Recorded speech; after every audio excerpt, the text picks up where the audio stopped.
I recommend anybody go if they haven't.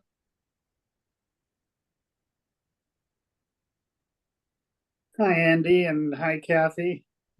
Hello. Greetings, Keith. All right. Welcome, Kathy. Thank you. Nice to meet you all on Zoom. Yeah. Yes. Hi, Kathy. Hi, Danielle. Hi, Danielle. Hey.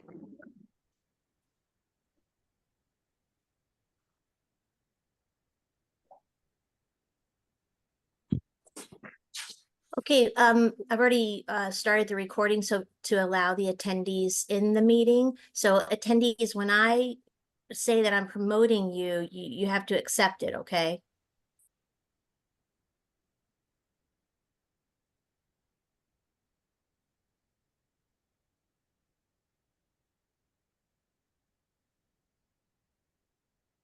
Elaine, everything okay?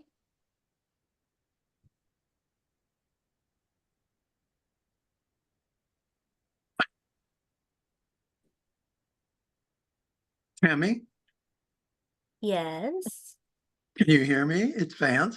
Hi, Vance. We'll let you know. We're just getting things kicked off here. We'll let you know when it's time to present, okay? Fine, thank you. We have Ben, we have Kathy, we have me, we have Danielle, and we have Keith. That makes 5. Yeah. Okay. So, Danielle, you ready to rock? Yeah, I think I'm ready to rock. Appreciate Right. any assistance as always, Andy. Good. I think we have to draw straws for secretary though. It's not that hard a job, but There's a lot of reading. there is. If nobody else will do it, I'll do it. But anybody else wants to jump in there and take practice shot, fine with me. I could do it. All right. Selected. Ben will be our secretary today. All right. Do we want to get started? Seems like we Yeah, got 5 people. Do think we have all did a our? roll. You did a roll already, so Yep. And then Yep. Tammy, we have all our attendees, right? So yeah, you just have that introductory stuff you got to do first. sure. Do you want me to read the like Zoom online meeting stuff or just the call to order? Just the call to order. Okay. The agenda document, Yeah. Yeah, like all the stuff the in the front website. front of, Yeah. Into fucking shit. Members of the public may call in to participate. Callers will not be able to see the meeting participants. All participants will be muted upon entering the meeting. To speak, dial 9 on the phone, and you will be called by the host of the meeting during public comment section. All right. I will do the call to order. So good evening and welcome to the June 20th meeting of the Zoning Board of Appeals. For all present, let's spend a few minutes reviewing how this meeting will be conducted. For the first 2 hours prior to 9 p.m., we shall hold a public hearing on the applications that you received a notice on and that were listed in the Norwalk Hour for hearing. After the application is announced by the chair and read by the secretary, the applicant will state his or her name for the record and then present the appeal or relief being sought. Please present those zoning issues that are relevant to practical difficulties or hardships requiring this application. After you or your representative has spoken, those in favor will have the chance to be heard. After that segment, those against the application will have the opportunity to state their opposition for the record. In the case of an appeal, the zoning staff will have the opportunity to present their findings. Finally, after those against the application have spoken, the applicant and only the applicant will have the opportunity to rebut and respond to the issues raised. The hearing is then closed and the next application is called. New applications will not normally be heard after 9 p.m. as the board must discuss and act upon these applications. Please note that no further public input is accepted at that time. You are welcome to stay for this portion of tonight's meeting, but should you decide to leave, you may contact the zoning office tomorrow to learn of our decision. Before we proceed tonight, I must remind you that this hearing is a recorded video conference and will become a matter of permanent public record. For a public comment period, all commenters must state their name and address, and comments must be on topic. Anyone using threatening, hateful, or sexually explicit language will be cut off and removed from the meeting and will not be allowed to rejoin. Okay, so let me pull up the agenda. I think in order to keep things moving tonight, we're gonna make a quick adjustment in the order. So I think we'll start with item A, which is 19 Ponus. And then we'll jump to 12 Oldfield Place. And then we'll wrap up with 9 Bethel Street. Here, there. What the fuck am I Cool. here? And Should I go ahead hopefully and yeah, read the so item? go ahead. The first application being F. Vance Faziano at Sounds good. property 19 Ponus. Cool. And I just read the whole sheet. Yep, the Great. staff memo one. Yeah. Alrighty. 24-0516-01 F. Vance Fazino, special exception per section 8.3.3a.2.b to unmerge lots joined under same ownership per section 1.21.3a.2, property located at 19 Ponus Avenue, merged with 17 Ponus Avenue, District 5, Block 56, Lot 135. Request, applicant seeks to separate his 2 adjoining lots, 17 and 19 Ponus Avenue. These lots are merged because they are under the same ownership and due to 19 Ponus is a non-conforming undersized lot at 4,669 square feet. Background, the previous zone designation was B residence. The current zone designation is CD1S. Both the former and current zone minimum lot size is 6,250. Therefore, the lots are merged based upon the perspective of the zoning regulations. 17 Ponus has an existing single-family dwelling. Analysis and findings. Both lots were created as part of a subdivision in 1923. It is not necessary to demonstrate a zoning hardship for special exceptions. The nonconformity is the lot area, and the history seems to indicate that this was a lot that was intended to be built upon at some point. The application for special exception was submitted after the new zoning regulations were adopted. As such, staff requests that the board condition and approval of the special exception to unmerge the lots with the requirement that the subsequent zoning permit application, survey, and plans meet the current regulatory building standards for zone CD1S for a proposed single-family dwelling. Okay. Do we have the representative from the? We do, it's Vance, but before he kicks off, I just want to remind everyone that he was prepared. We opened the public hearing, we heard the case, we reviewed the plans, but it was a notice error. So it's since then he has done the proper notice requirements. Okay, you're all set, Vance. Should I bring up the survey? Yes, I think so, please. Okay.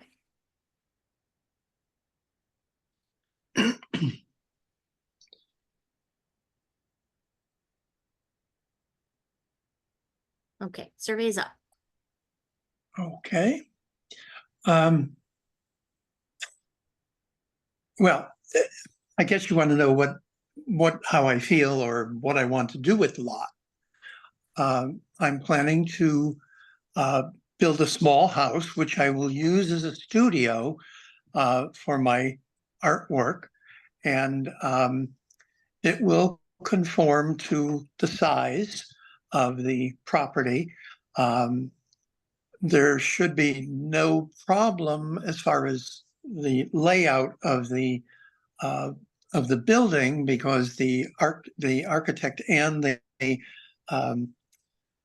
surveyor have gone through this quite extensively, and it will hopefully conform to all of your prerequisites. Any questions for me? This was a continuation, so Yes. what is changed since we looked at this last month? The notifications were insufficient, so I had to get them done. Yeah, but I thought there was also an issue with the driveway location in the proposed We plan. were kind of leaping ahead, that if he were to build, would that be a problem? And the answer is yes. But that's really not what we're deciding. We're deciding whether or not to allow the lots to be unmerged. Agree. I just wanted to know if there was any change in what we're looking Well, we at started right going now. down. We started going down that path way too far, and we're Okay. talking about all kinds of stuff rebuilding and setbacks and, come on. That's not what this is about. This is about unmerging the two lots and, it's looked to me like he could figure it out with his architect. And it just isn't necessarily going to look the way it does here.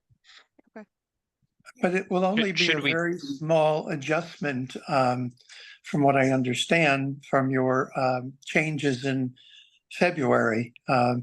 It's just a matter of a slight shift, is what I understand. And there will be parking spaces for 2 cars on the property.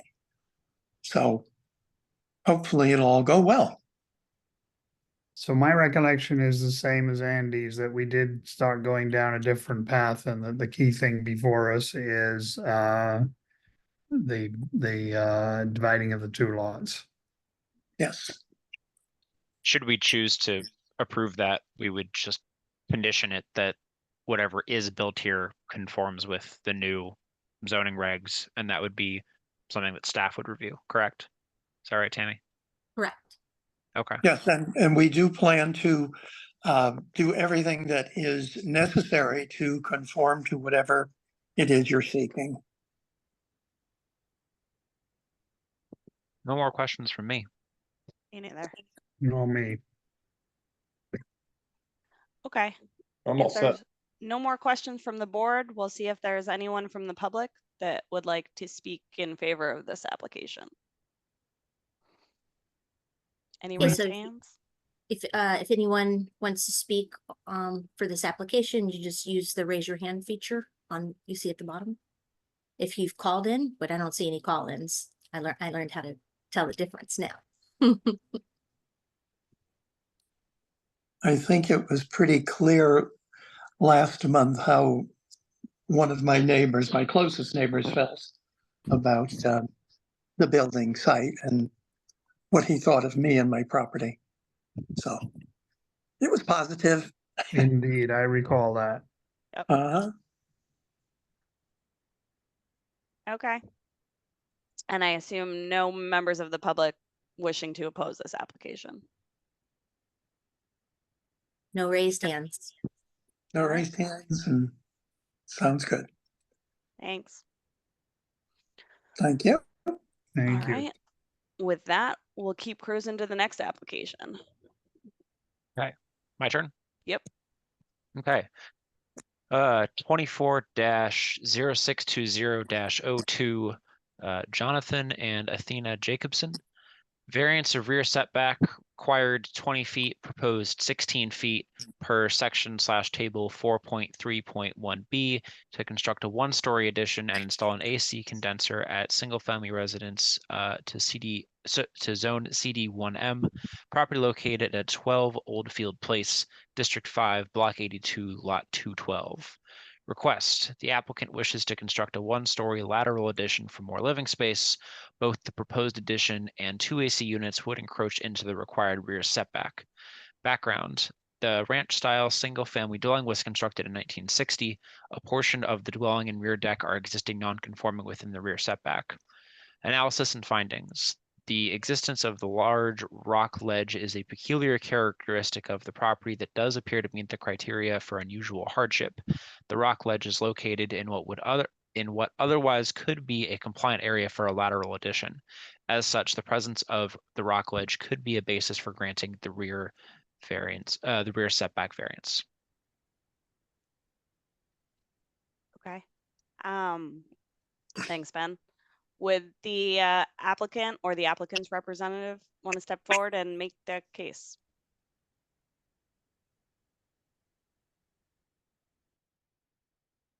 Yes, hello. I'm Jonathan Jacobson, and look forward to presenting to you today. I will share the screen in just a minute. Let me pull that up.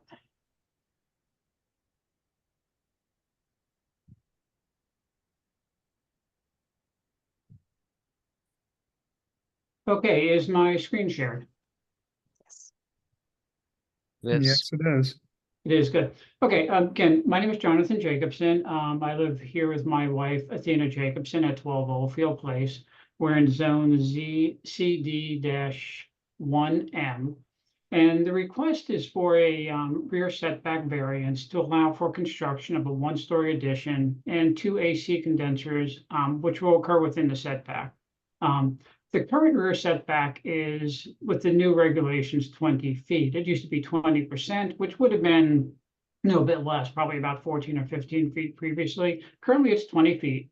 The proposed setback or encroachment onto the setback is an irregular shape given the lot. So it tapers from a setback of 19.5 feet to the closest would be 16.1 feet, and then back to 17.9 feet.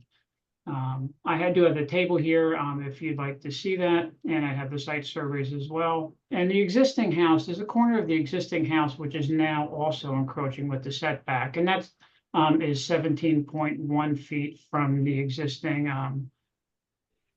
property line.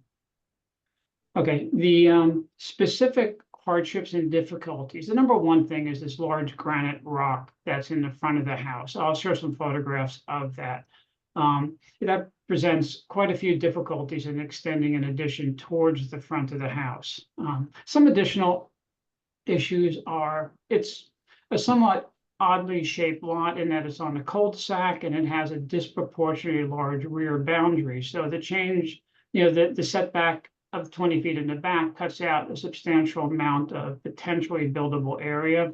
And the other thing is just the existing house orientation relative to the lot. I think it's when they originally built it, since there's that large outcrop of rock on the front of the house, they, in a sense, put the house in backwards, I would consider, because the living space, the living room area is on the left-hand side of the house where the yard is shorter. On the right-hand side of the house is where the bedrooms are, and that's where more of the lawn is. So our intent is to put the addition to the left of the house, which is for living space. We don't need any additional bedroom space at this point. So the proposal is a one-story addition to the existing one-story 1,250 square foot ranch. Now, I call the existing a one-story. It looks like a one-story, and I've had some discrepancy. It looks like currently it's listed as a two-story because the garage is set below, and it's kind of carved out into the grade. So the average grade presents the house as a two-story on the current codes, not a one-story. So even though I call it a one-story here, it looks like it's filed as a two-story house currently, but the addition is a one-story. The addition we'd like to do with is a sealed condition crawl space. We're not going to try for a full basement. Again, we want to do everything possible to avoid this granite ledge that's there. And then we have the 2 air conditioning condensers at the rear. The reason why I wanted to put it there is if you put it on the side of the house, it's going to be what you kind of see first as you're driving up through the cul-de-sac that we're on. That would be unsightly, so we'd like to move that to the rear. Is this clear enough, or would you like to expand a little bit? No, this is good. All right for me. Good, okay. So this is the existing structure highlighted in gray, and in the area of green is the addition. When I was saying it was an irregularly shaped intrusion onto the setback, it's this area. I'm not sure if you can see my cursor is pretty small right here, but it's this line that cuts across this area right here is a 20-foot setback. So the encroachment is about 6 inches. And then at the corner here, it goes to a maximum of 3'11", and then it tapers down to 25 inches at this end over here. So that's the extent of the encroachment into the area. The shape of the addition is also meant to kind of reflect the curvature of the cul-de-sac. This is just a view of the lot itself. What I mentioned is disproportionately large rear yard. You can kind of see from the shape of the lot. The sides are fairly short. There's a lot of rear section to the lot currently. This is just an aerial view. It doesn't have the overlay, so maybe a little bit hard to see, but this is our house over here with the large, whatever that icon is on top of the house. And this is that side yard I was talking about, which is more to the top of the screen. But the addition will be in this area to the bottom of the screen below the house. This right here, let me zoom this in a little bit for you.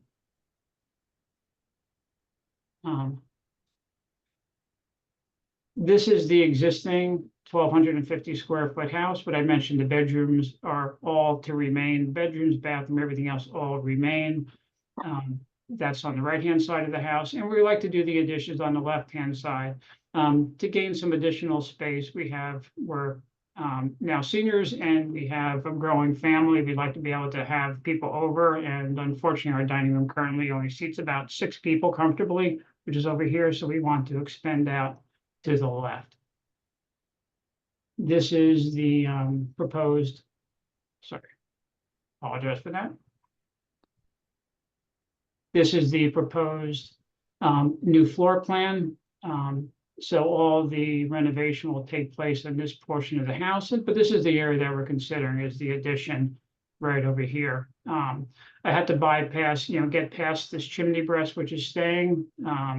We have a door leading into the space and a new step down into this addition. I'll have some renderings which will show this more clearly.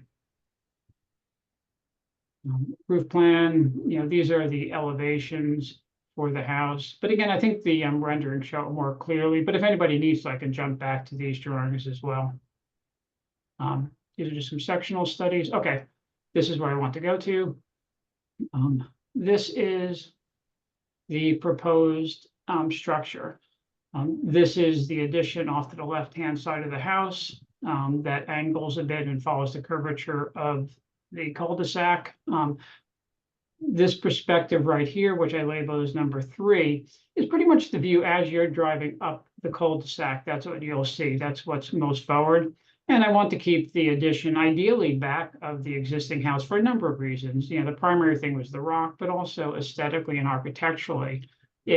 I wanted to keep the addition not such a prominent element. There's a lot of frontage footage at the existing houses, and I like to maintain that kind of sense of openness. There's a lot of areas we're just getting, let's say, overly built up, and things feel a bit more crowded. So I just want to keep a more modest size and maintain more of the front yardage as well.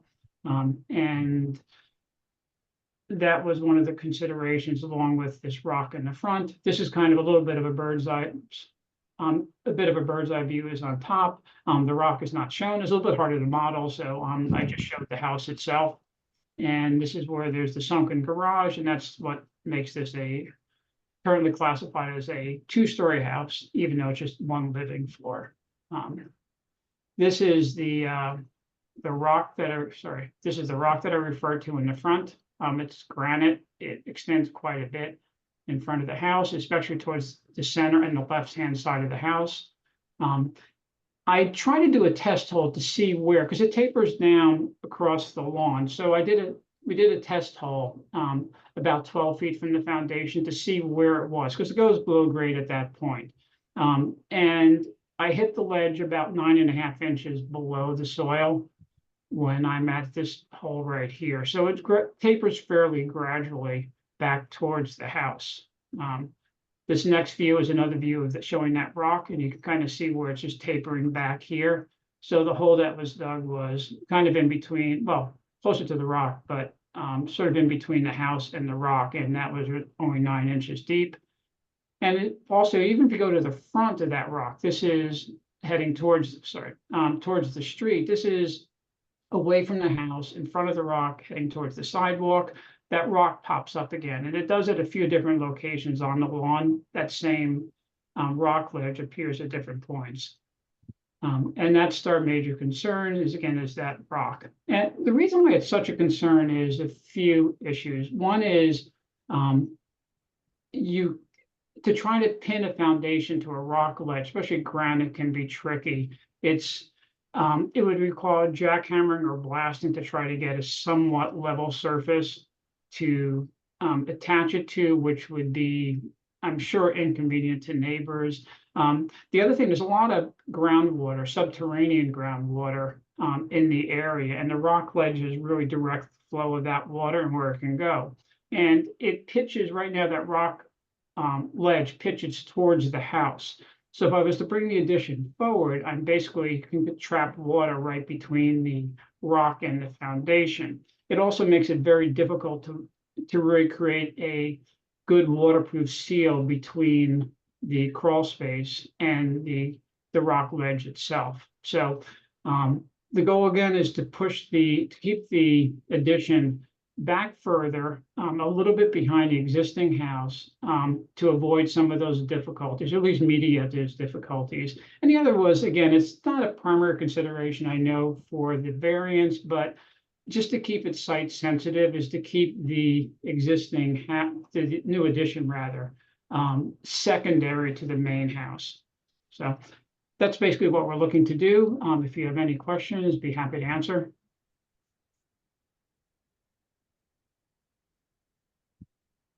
Thank you. Is any questions from the board? If there I've was got a ever a question. practical impossibility, this is it. Yeah. Yeah, If it was even shale, it would have been easier to cut. Granite is just a rough one to deal with. I have Can no you go question. back to the site plan Yes. slide?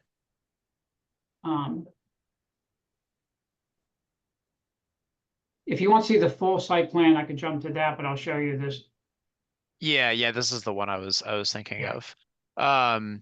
Is there a reason that that this addition can't just be contracted a little bit so that it's behind the setback line?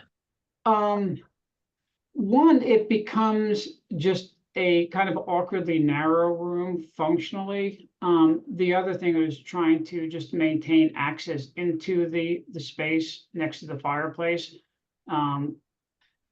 It flows better that way. A third thing would be, it allows the center ridge to be offset from the chimney, so I can tie the structural roof ridge back to the existing wall rather than having it in front of the fireplace mast, the chimney mast.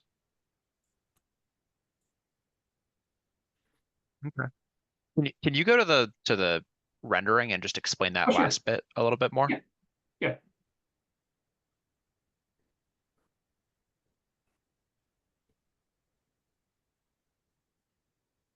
Okay, the area view, whoops. I'll take the area view right here. Yeah. So you can see the chimney that's coming through, that's the existing fireplace. If this was either to move forward or to get shorter by, let's say, 3 or 4 feet, you see that you can see a ridge that occurs and it kind of bends to follow again the curvature of the cul-de-sac. That ridge will now move forward as well, which now intersects the chimney, which is not a great condition to deal with. It's just structurally a more sound condition to keep that structural ridge separate from the fireplace itself. So it's a little hard to tell. That's like in line now with the main peak of the roof on the existing portion of the house. Yeah, what I'll tell a little bit, let me jump back to the roof plan. Now this is the chimney that's shown right here is small. It's wider as it gets down lower. I just showed this smaller at the very top of it. But this is the ridge over here. It doesn't have to be in line with the other structural ridge because two of them aren't tied together. I would just like to keep it lower than the existing house, just scale wise. It's a more aesthetically pleasing one to keep the addition subservient to the main portion of the house. But if this wall was to move forward, this center line also moves forward and then it starts to interact with the chimney itself. Okay, that's clear to me. Thank you. I jump to these. I would love to be able to excavate the rock, but I don't think that's probably a smart or practical thing to do. So I think this is the next best option. So, again, any other questions, anything I can help with? I have no questions. I have an editorial comment. I think I've been doing this for about 10 years and it's one of the most clear and concise presentations that I can recall. So Oh, thank you. I appreciate that. straightforward. I agree. I appreciate your comment. Okay, if there are no more questions from the board members, I think we'll open it up to the public.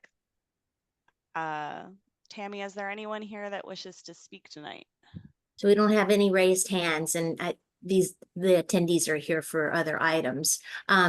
We did have those 6 letters of support though. All right. Ben, this is where it gets a mouthful for the secretary. Do you want to read those letters into the record? Do we want to just pick a couple? I did review them ahead of time and they were all rather similar. Yeah, here's one of the key ones will be from Gus Ellison. He was the first one to submit one, and he's the neighbor directly behind us, so the one most impacted. What ended up happening was kind of funny was we had a neighbor wrote a letter, and then we spoke to other neighbors, and they were unsure of what should be said. So they asked if we could send an example. So we sent them an example of what somebody else had said and said, put in your own words. Unfortunately, what they did was pretty much cut that and pasted it in. So yes, it's kind of redundant to read through all of them. Well, then Ben's off the hook. Let's see. I had the letter from that property specifically, or at least I thought I did. Because it's at 12 Oldfield Road, Yeah. which I have to say is very confusing. They get half of our deliveries and we get half of their deliveries.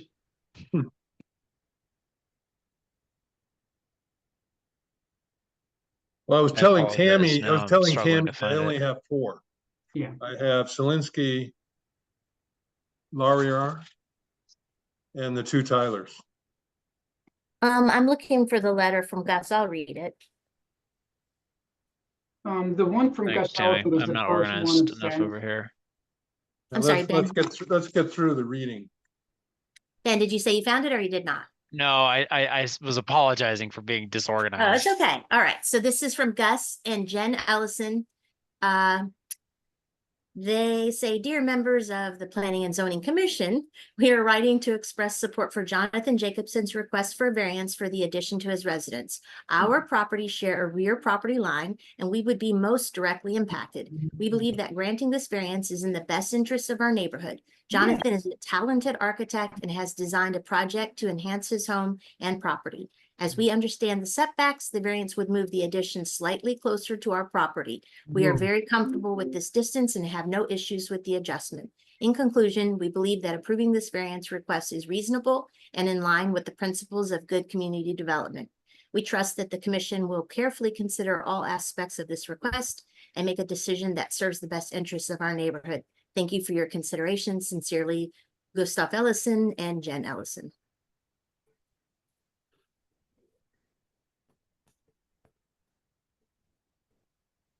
You gonna do the next one, Ben?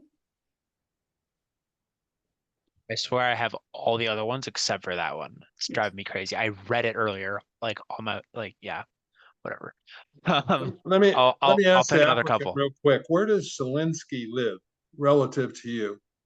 He lives across the street, but at the council.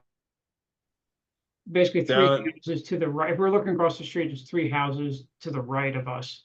down All the right, so he's down at the other end of the street, I guess? He's more than midway towards us, so not quite Okay. halfway down the street. Right, that's good, thank you. I got another one from a adjoining property owner from 10 Oldfield Place, which is Yes, right he's next the to you, other one right? directly to our side, yes. Yeah, so I'll read that one. Dear members of the Zoning Board of Appeals, I'm writing to express my enthusiastic support for my neighbors, Jonathan and Athena Jacobson, and their request for a building variance for their property located at 12 Oldfield Place, Norwalk, Connecticut.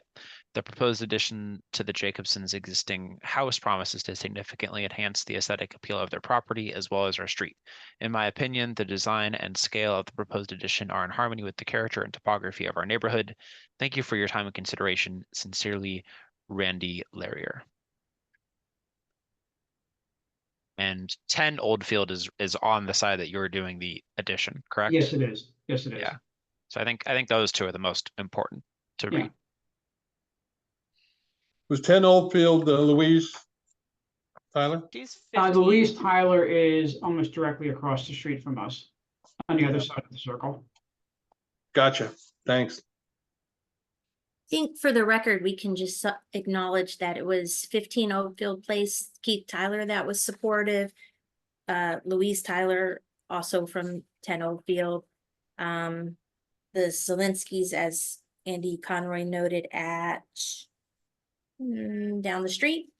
And sorry, 3 Oldfield Place. And then finally we had Helen and Michael Firiolo at 9 Oldfield Place, all with support, letters of support.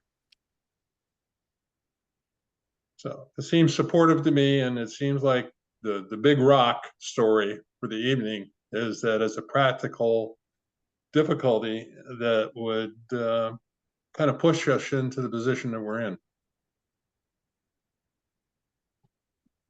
Oh, and the notices, I forgot to say at the beginning, the notices were, proof of mailing was provided, and the sign was posted as well, as required. And if there are no members of the public that we should just speak in opposition, No raised hands. then we'll move on to the last agenda item. Great, thank you very much for your time. Thank you. Okay. I'll get it going. This is 24-0620-01, Kate and Doug Frazier. Variance of story and dormer requirements to expand existing non-conforming third story at single-family residence to construct front and rear dormers. Dormers proposed to be flush with the front and rear building faces, required to be a setback 2 feet from all building faces, and proposed to exceed the 50% length requirement per section table 4.3.1D district standards and section 9.3 defined terms. Zone CD2, property located at 9 Bethel Street, District 3, Block 42, Lot 39. Request, the applicant would like to expand the existing upper level, which currently has 2 bedrooms. The proposed plan includes 3 bedrooms and 1 bathroom on the upper level. Background, the existing single-family dwelling was built in 1958. The parcel is a corner lot. The principal frontage is on Bethel Street and the secondary frontage is on the southerly right-of-way. There are existing nonconformities, including the dwelling's footprint encroaching into the northerly side yard and the southerly secondary frontage. The impervious surface coverage is also existing nonconforming. Analysis and findings. Vertical expansion above existing non-conforming footprint is allowed as of right. However, story and dormer requirements must still be met. This property is in the flood zone and the proposed additions and renovations will have to comply with the substantial improvement cost allowance budget. Additionally, the property is within the coastal area management zone. The attached report from land use planner Amelia Williams indicates that the proposed work will not require a coast site plan review by the P&Z Commission and is consistent with the goals and policies of the Coastal Area Management Act. While staff recognizes the desire for additional living space in this relatively small home, the existing non-conforming footprint, constraints of the flood zone, and CAM zone are not necessarily zoning hardships. And then there is an attached memo from Amelia Williams. Should I read that as well? I think so. Yep. Okay. So this is from, Amelia Williams, dated June 7th, 2023. Typo. That doesn't sound right. We'll go with 2024. Upon review of our records and maps, it appears that the property at 9 Bethel Street is within 100 feet of coastal resources, Mill Pond, and is partially within the AE-14 flood zone.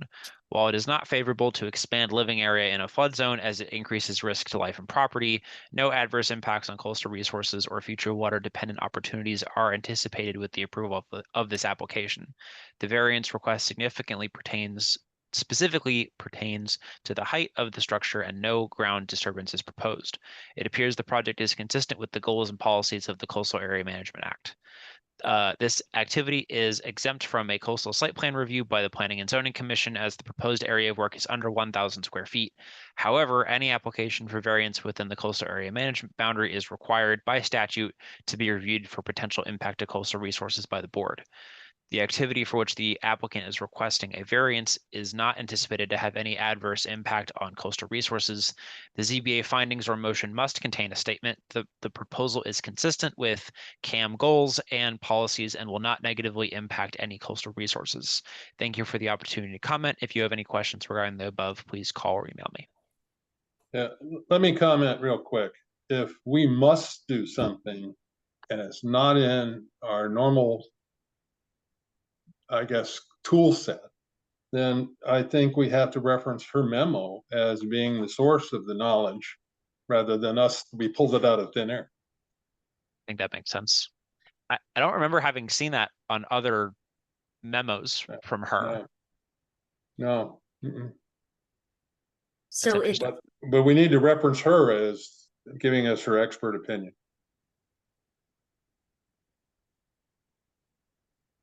Tammy, do you know of any like changes that might have brought about the new it's not a change, request it from was, her?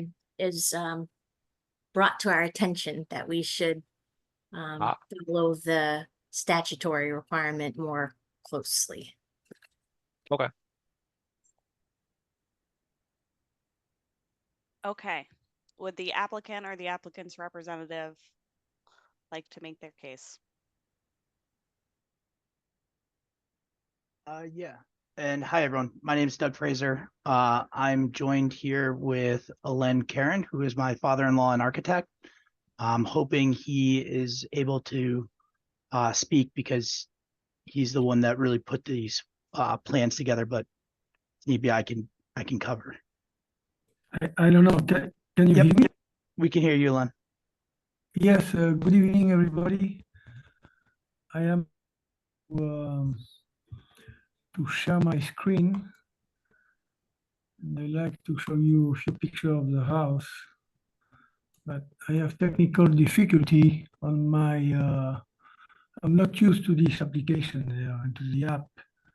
And I don't know what's happening here. So I wanted to show you the picture of the house. And my screen is kind of locked there, so I don't know what to do. I'm really sorry about that. Do you want me to share the plans, Alen, the plans or the survey? Yeah, you can share the picture. So I would like to show first the picture of the house and your neighbor house. To show, I mean, technically we realize that what we were calling the second floor is the third floor, and the point of the project is to really raise the height, because right now the space is difficult to live in. Dog is 6 foot height. My daughter is pretty tall too, and the low ceiling height is about is less than 4 feet. It's 3'9". So basically, what the project is dealing with is to we're going to keep the existing ridge, but we are going to raise and do a front and back dormer, which will give us the possibility to have 3 bedroom, to add another bedroom, and to add a bathroom. As the owner had 3 babies right now, and so this is basically the only place where we can build, because as you mentioned, the impervious surface is maxed out already, and building on the second floor would be really way more costly than building on the third floor and just raising the roof. So that basically the concept and the concept of the project there. So, Alen, I started sharing the plans. Yeah. I can also show the pictures that you and I have emailed, if that would be helpful. I don't know if can you see it on your side? I see your screen. I see the drawing that you get there. Do you want me to scroll? Like, where do you want me to go? Yeah, Next, well, so, yeah, stay here. I think the first, as you see, this is the existing of the house here, and this is a project. So basically, this is the request. It's certainly for this front dormer here and the back dormer here that we're doing to the front of the house and to the back of the house. So Doug, if you wanna scroll down a little bit, yeah, so this is the existing of the second floor. As you can see, you got a bedroom on the right, a bedroom on the left, and the stairs in the middle. And basically, the two gray area here is what we propose to demo and to build, where to build a two dormer. So scroll down a little more, Doug. Okay, so this is a project, and basically we're squeezing the two bedroom here and one single bathroom on the back, and then we create a little patio terrace here, and I believe we are meeting the setback requirement on this side. We would need, I believe, we have because the lot is a corner lot, we have a setback issue on this side, and I think what we put on the application is to show that we are decreasing the non-conformity. As right now the house is about 10 foot 3 from the property line, and the second floor addition would be to 7'9" on the back, and that would give us a possibility to raise the roof and to have the two bedroom on the side and the master bedroom on the side there. Before you go any further, pardon, are you staying within the footprint of the existing house? Maybe Doug, you want to make sure that I know the answer. yes, that is, we are not expanding outward in any way, shape, or form in any direction. We're just simply trying to dormer the roof to help give access to the square footage that is too unusable given the height that a lens set, which is like 3 to 4 feet. Currently, Yep. they're basically cubbies. Yep, got it. And I do want to say that similar to the issue that seems to be the case is that similar to the guy who presented before me or before us, we have a basement that is being viewed as our first floor, but it's unfinished and unlivable. For whatever reason, that makes our second floor of livable space technically our third floor, and that's where we're running into the issue of trying to raise the roof and expand the square footage in that area. All right, let me understand something. I won't ask another question after this one for quite a while. You're using the basement as a floor? No, we are not. The basement's just for storage and part of a garage that we also use for storage. I just wanted to make sure I understood that. Thank you. Yeah, no problem. Yeah, the first livable floor is what I guess is technically being called our second floor. That's where our main living space is. It's the areas on the left of the plans. The second floor, which is the 2-bedroom area up above, is being viewed technically as our third floor because they're counting the basement as our first floor. Got it. Len, did you want me to go further? Yeah, maybe you want to show scroll down a little more so we can see the elevation. Yes, a little more. Keep going. Okay, yes. So as you can see, we keep the roof line, and then we give some definition on the front of the house, staying within the neighborhood architectural surrounding, and we got the side elevation show you the two dormer that we try to articulate with the existing gable roof and give it I believe a more interesting architectural look than what we have right now. And Eddie, I guess I'll correct myself. The only part that would be considered an expansion is this second level deck that we'd put in for the master, which is a small space that juts out to where there are no setback issues to the back side of the household.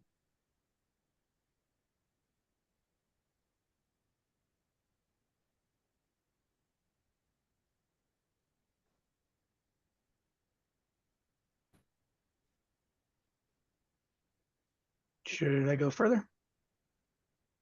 Yeah, I mean, I mean, this section, yeah, go back, yeah, the section here shows the line of the existing roof and the new roof there.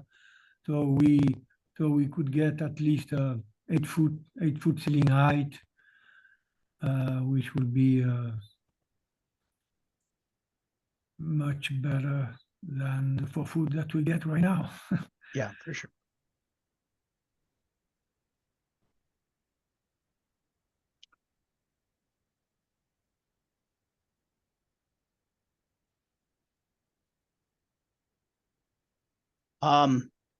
Additionally, if it's worth bringing up, I do have photos of from our backyard of our neighbors' properties that also the house directly next to us, it has virtually the same work done to them in the past.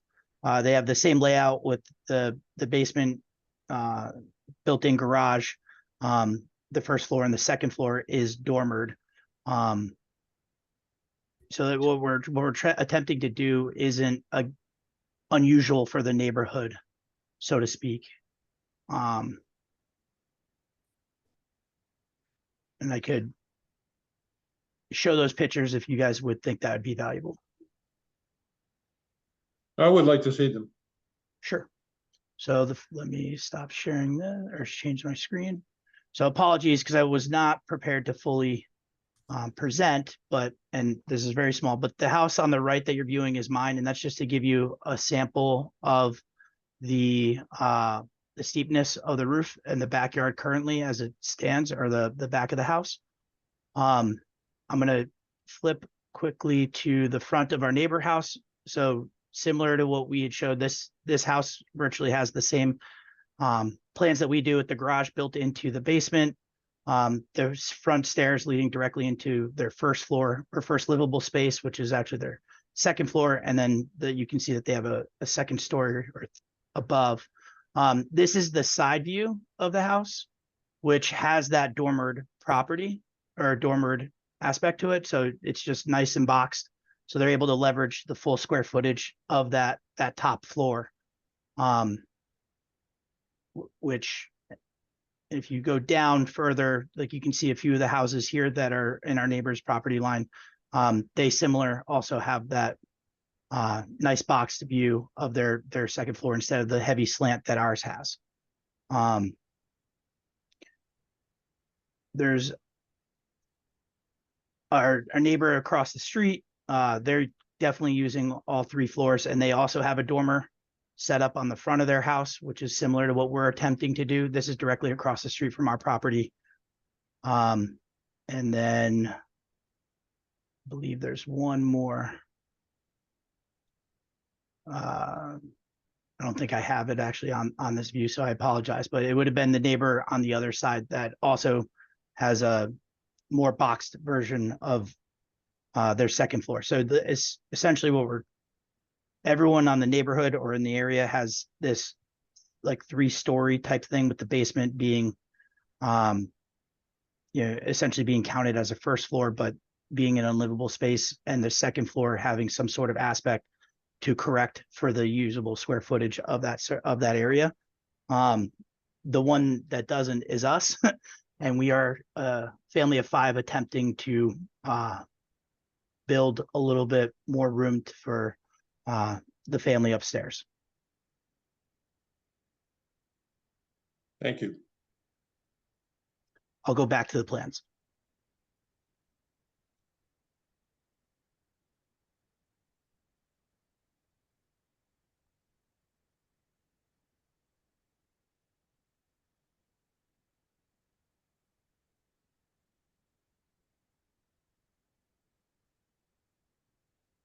Questions from the board? The only question I So- would have is for Tammy. Tammy, if we had dormers that meet the code, what would that top level look like? Much, much smaller, greatly reduced, though it could only, besides being set back 2 feet from all building faces, the requirement is that it be no more than 50% of the roof width, and that would apply to both faces because they're on the corner lot. So technically, under the new regulations, we don't differentiate for the corner lots. You currently have stories are calculated from each frontage. So it would be much reduced. I'm not sure it would even be what they would gain from that. So the bottom line is they would have a much smaller space at Lots the smaller. top floor. Yeah.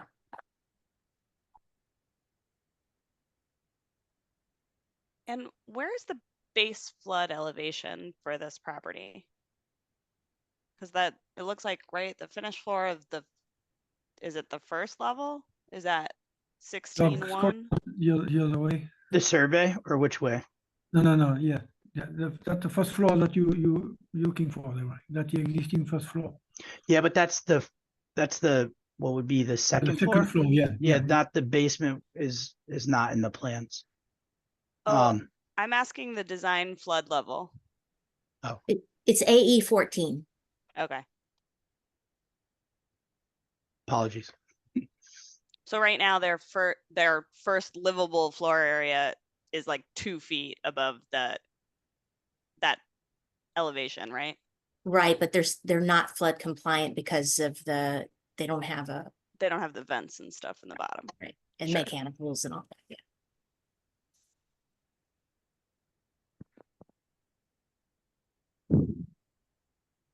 I have a question. Tammy, I think your comment helped clarify for me what the 50% length requirement means, but how far over that requirement is the proposal? I don't think the memo specifies. Well, I guess that's a question to the applicant.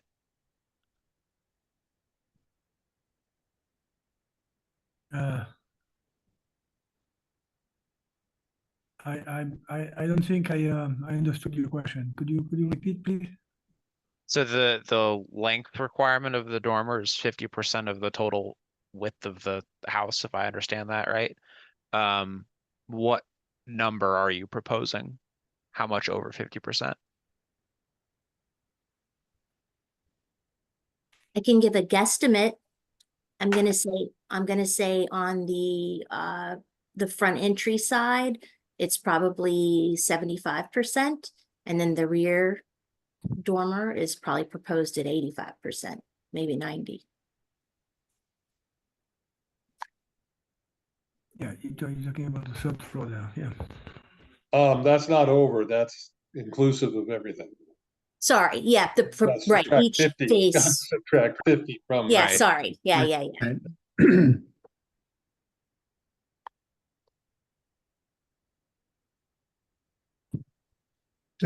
Tammy, does the fact that it's a corner lot under the new I'm trying to think how to frame the question. It's a corner lot, it's got difficulties because it's a corner lot complying with the new regulations? I guess the first question is that an accurate statement? It is accurate in that it impacts that rear dormer. If they were a regular lot, not a corner lot, they could dormer the width could be the whole span. But there's an additional the third story issue. So dormer requirements are truly for half stories, and the current definition of to not count as a third story, if you have dormers, the attic level can't be more than 60%. The height of the attic can't be greater than 7.5 feet for more than 60% of that attic footprint. So it becomes a third story because of that. And then, I mean, you could probably frame it just to say it's just a request to have a third story rather than variance of the dormer requirements. I kind of just Yeah. threw the kitchen sink in there because of the new regulations. I didn't want any, What I'm trying to get at, is there room to present the impact of the new regulations on a corner lot as a hardship or a difficulty? potentially, yeah. Yes, Because clearly when new regulations of any type come into effect, they cannot cover every single conceivable situation. correct. And I'm going to be completely transparent. We are struggling with corner lots for other metrics as well. Okay, I have a semi-related question. Where you seem to be getting a lot of these 2-story houses that really only have, you know, one livable floor. Is that a result of some of the new regulations? Yes, so there's a current proposal to revert. There's a current text amendment. It's going to be heard by the P and Z Commission. It has not as of yet, but it was on their agenda last meeting. It will be coming up again soon to revert the way we are calculating stories and height to how we used to do it. Does that help explain? I think so. Okay. I mean, it's both this one and the one we just heard. Right, seems that like, Rocky Point, right, Yeah. had the same, yeah. Yeah, let me take an expansive view of this for a minute. We have a new code, but under the old code, I don't know how all the variances were granted. Many, if not nearly all, of the surrounding houses have an extensive third floor, if we want to call it a third. If that's the case, then I would think, in essence, from a workable standpoint of the zoning code, they're grandfathered in to be able to do that themselves, because the surrounding houses are that way. If the surrounding houses were not that way, I would have a different view. But as that they are, I think it should be considered a variance that could be granted.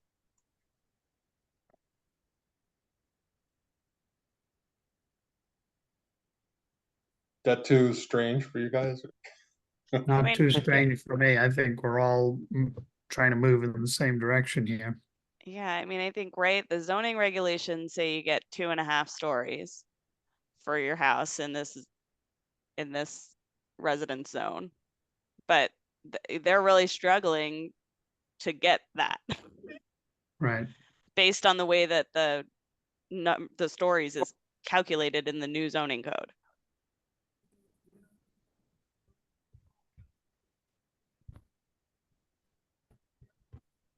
Additionally, this house will have flood issues that will require the bottom level to be completely unusable and have to vent and, get water out of it. So Since you have more knowledge about that than I do, what would they have to do to the bottom level to make it flood compliant? Roughly speaking. I mean, I think based on what Tammy was saying, and there's not a plan of the lower level, right? Not that we have, apologies. Yeah, that's okay. I mean, I'm sure it's your garage and then mechanical space that's completely blocked in and doesn't have flood vents. No, we've had to So sorry. yeah, so your mechanical equipment is not high enough. It's not located outside the flood zone, and then you would have to put in flood vents. And And Tammy, then somewhere in let the us know walls, if there's they'd have anything to put else. somewhere in the walls, they'd have to put vents. Yeah. Yeah, so right now, they're not proposing to make it flood compliant. They plan to stay under the substantial improvement budget. They haven't done any recent work, so they'll have a full budget to utilize.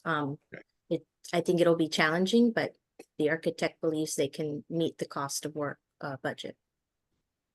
If not, they'll have to make it flood compliant. But it does mean that anytime they go to pull a permit for something more minor in the future, they'll be up against it. Oh, yeah. And well, there's the reset though after 5 years, but you're right. They shouldn't maximize the entire budget because of potential repairs. Agreed. So I think that falls into the, looking at it as though it's grandfathered. I don't know if that's the right word to use, but, it's hard to see a hardship until you look at the entire area. And then you say, well, why can't they do to their house what damn near everybody's done? Right, I see the corner as a hardship, that the new regulations are restrictive to the corner lot. Well, I don't precisely know the difference between the old reg and the new reg vis-a-vis the corner lot and putting dormers on. Right, Tammy, do you wanna reiterate it? I know you said it Yeah, earlier. so I'll Please. try to be clear. So under the old regulations, stories were only measured from the zoning front, only one frontage. Under new regulations, there's no singular, it doesn't say principal frontage, it says fronts. So we have to look at the stories from both sides. When a gable end faces a front, in this case, it faces the other right of way, then that 50% span to the dormer width is applied to both roof faces.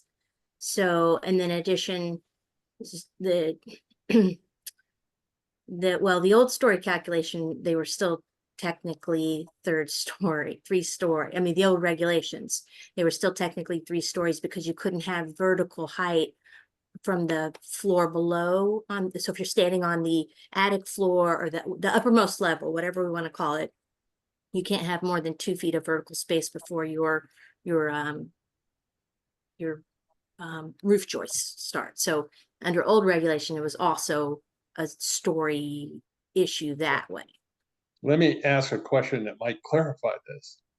If that house were one house to the right and not in the corner, what kind of dormers could be put on top? Old and new. Currently, under current regulations. Either way, Hmm, the okay, grandfather argument So- kind of say we need to know what. right. So the problem they have now specifically is that the attic space is essentially a volume restriction. So what they're proposing counts as a 3rd story. Under old regulations, they were already technically, even though it presents as a 1/2 story, they didn't technically meet the definition of a 1/2 story. So we would have labeled it a 3rd story. So they would have to get a variance either way. So under the old regulation, they would be, and assuming they're one house to the right, they'd be modifying a 3rd story. Correct. Okay. So that lends some credence to what I was thinking was a good argument. Which is if you look at all the surrounding buildings and you look at them, I don't think the corner argument works. I think it's something that we should actually look at in the code and wonder whether that's serving us.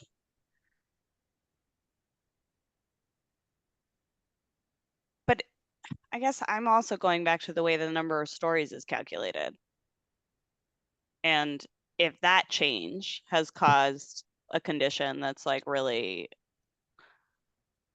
preventing it more- people from actually utilizing the 2.5 stories that the code's intending them to have. Yeah, I would say in this case, it's made it more challenging, the new code.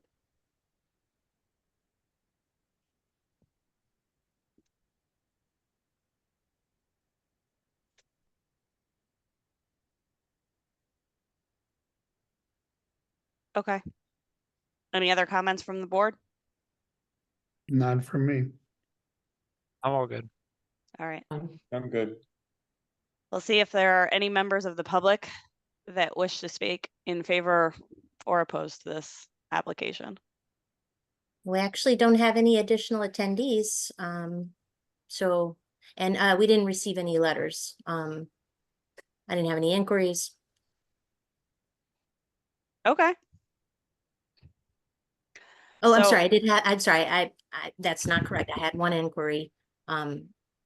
They asked about the scope of the project. All right. I think that wraps that up, and then we'll go to our discussion and voting section of the evening. So let's, we'll do these in the reverse order. So let's start with 9 Bethel Street. As though I want to support the zoning code. I think in some instances, the zoning code is not operable. And in those instances, I think the board can interfere with going with the literal description of the code.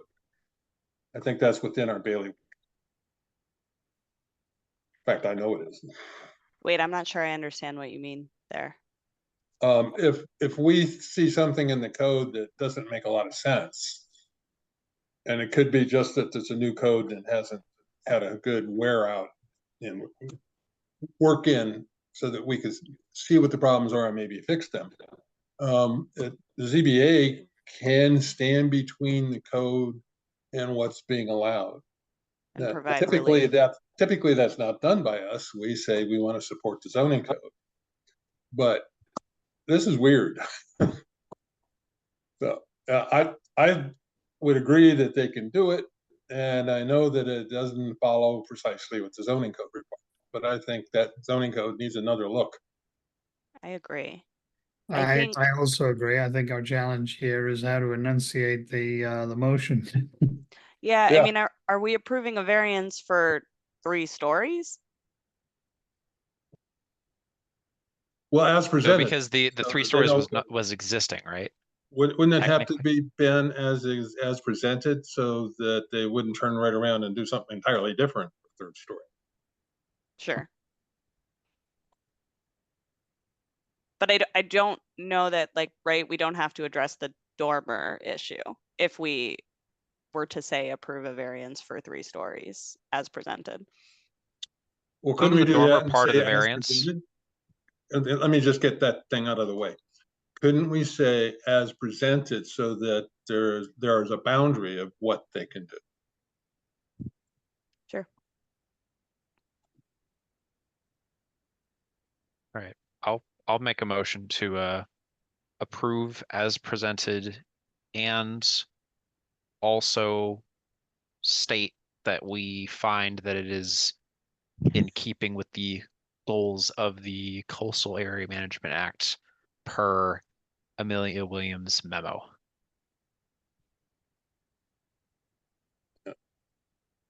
That last little part, I don't know if you can repeat it.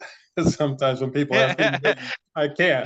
Can I But repeat it if you exactly can- the way that I said it? Maybe not. Are we making sure that we're using her as, and her expertise rather than us ourselves making the judgment?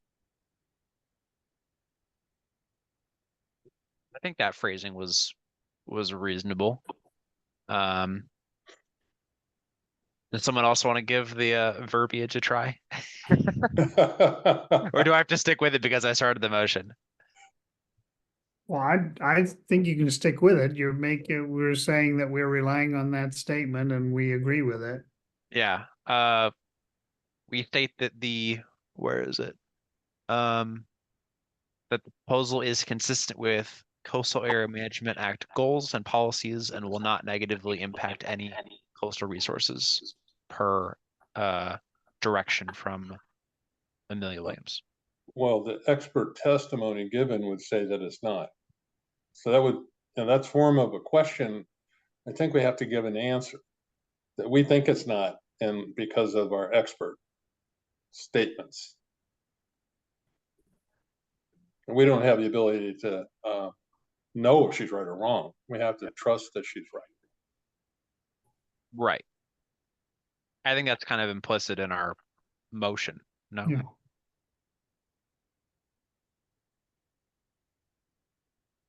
Okay, so who's going to second this? And can they repeat the whole motion? Well, I certainly second it. Yeah, All right. So shall we vote? we shall. All in favor? Say Aye. aye and raise your Aye. hand. I Aye. Motion passes unanimously. Thank you. All right. Thank you. next agenda item. Which one are we up to? 12 Oldfield Place. This one is one I want us to put in a book of good examples of impossibilities. Totally. And excellent presentations. Yeah, I absolutely. didn't have any problems with this one. I think this is very straightforward. So I think the term of art is practical impossibility. So I'm going to make the motion that due to the practical impossibility of a very large granite mass or rock mass in front of the house, the design is confined and the design as presented is acceptable. Second that. All right. I'll vote I'll- in favor. All in favor? Say aye, raise Aye. your hand. Aye. All right. Passes unanimously. Last one, 19 Ponus, the unmerging of the lots. I Yeah, don't have any problem on merging them. I'm not stepping forward to talk about what design could be there. That's not really what is coming before us.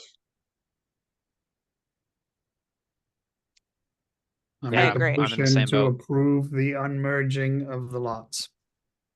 I second. And then we were requested to also include in our motion a statement that the proposal that comes after conforms with the new regulations, right? Yeah, but Ben, doesn't that have to be anyway?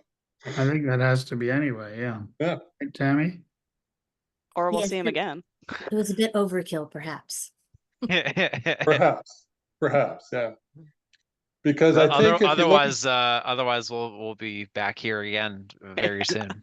some of the discussion implied that if he wanted to build, he might need a variance or might not. I don't know.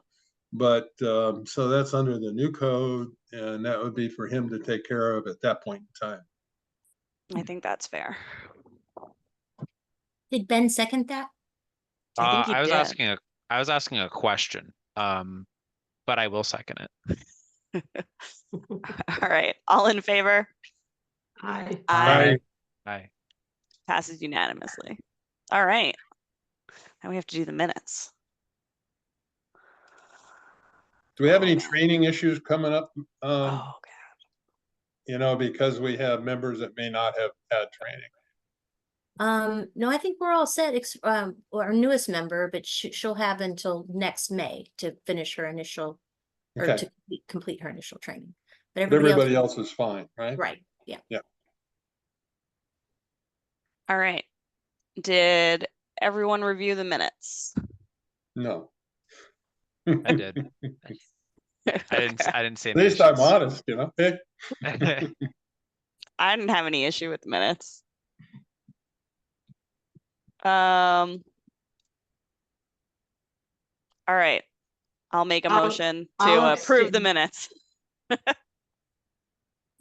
I'll second. All right. All in favor? I, Aye. Aye. The minutes are approved. and one abstention. I'll Kathy, right? abstain because I wasn't present. Thank you. Makes sense. Can we approve minutes with 4 people? Yep, we could approve minutes with 3 people.